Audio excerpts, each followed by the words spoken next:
Hello students, this is Miss Pooja Arun Matre, lecturer in Electronics and Telecommunication Department in Praveen Patil College of Diploma Engineering and Technology, Bhayandar East.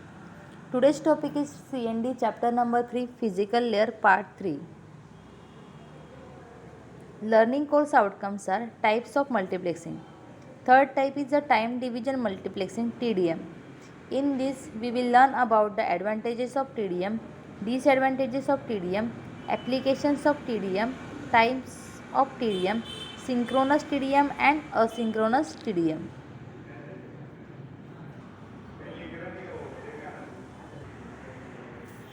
Multiplexing. In last lecture, we will learn about the types of multiplexing, analog and digital multiplexing. Last lecture, we will learn about the analog multiplexing, that is FDM and WDM. In today's lecture, we will learn about the digital multiplexing. If the signals are multiplex are the digital signals, then that multiplexing is called the digital multiplexing. So digital multiplexing is subdivided into time division multiplexing TDM, and TDM is also subdivided into synchronous TDM and asynchronous TDM. Time division multiplexing. In time division multiplexing, multiple transmission can occupy a single signal link by subdividing them and interleaving the portion. That means a single link is subdivided into number of parts as per the requirement of the channel. The TDM can be implemented in two ways, namely synchronous TDM and asynchronous TDM. So in time division multiplexing, the time frame is divided into number of slots. This technique is used to transmit a signal over a single communication channel by allocating one slot for each message. Advantages of TDM. Time division multiplexing systems are more flexible than the frequency division multiplexing. Time division multiplexing circuitry is not complex as compared to FDM and WDM. But problems of the crosstalk is not severe just because of the time slot division. Full available channel bandwidth can be utilized for the each channel. Disadvantages of TDMs are synchronization is required in time division multiplexing. It is complex to implement, but due to the slow narrow band fading, all the TDM channels may get wiped out. Applications of TDM. It is used in ISDN, Integrated Service Digital Network, which is telephone lines. It is used in PSTN, Public Switch Telephone Network. It is used for some telephone systems, and it is used for the wireline telephones line. Types of TDM: synchronous TDM and asynchronous TDM. The multiplexes the multiplexer allocates exactly the same time slot to each device at time whether or not a device has anything to transmit. That means in synchronous TDM, exactly same number of time slot is given for the all devices, whether the device have a data to transmit or nothing to transmit. So the multiplexer allocates the exactly same time slot to each device. So time slot are grouped into the frames. A frame consists of one complete cycle of the time slot. So, this type of multiplexer is defined as multiplex. The signals to be multiplexed are sent in a sequential manner.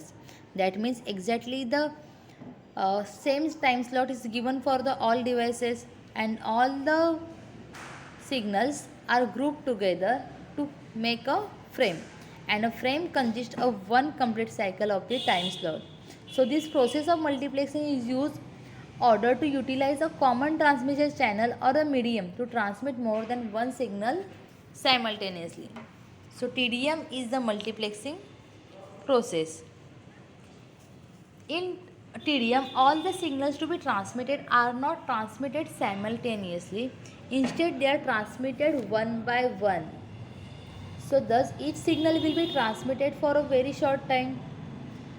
For example, time slot 1 is assigned to the device 1 alone and cannot be used by the only other devices. The diagram is on next slide. So in synchronous TDM, the frame consists of one complete cycle of time slot.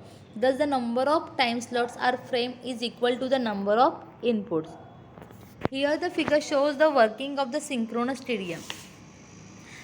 In this, the four number of devices are connected to the mixer that is multiplexer. So number one device is sending the data is 4 times of A. Number 2 device sending the data is 2 times of B. Number 3 device sending a data is 1 time of C. And 4 device is sending a data 3 times of D.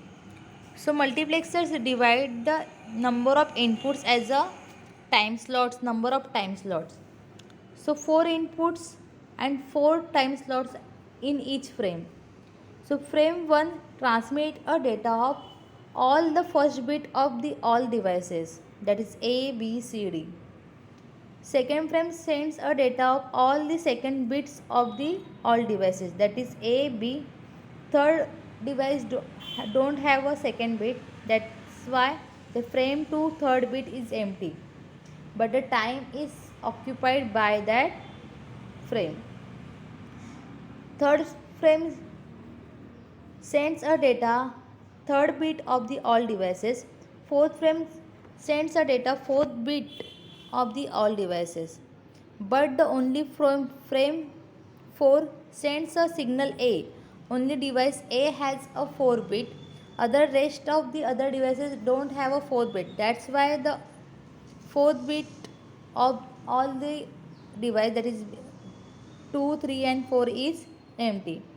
Or at the receiving side, demultiplexer also received the data in sequential manner just because of the time slot division.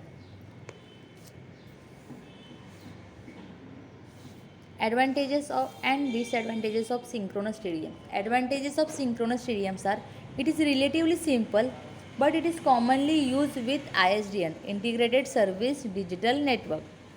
The disadvantages of synchronous TDMs are wastage of the bandwidth, asynchronous TDM or statistical TDM.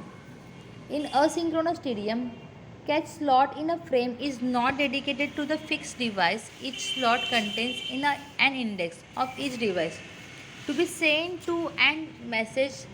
Thus, the number of slots in a frame is not necessary to be equal to the number of input device.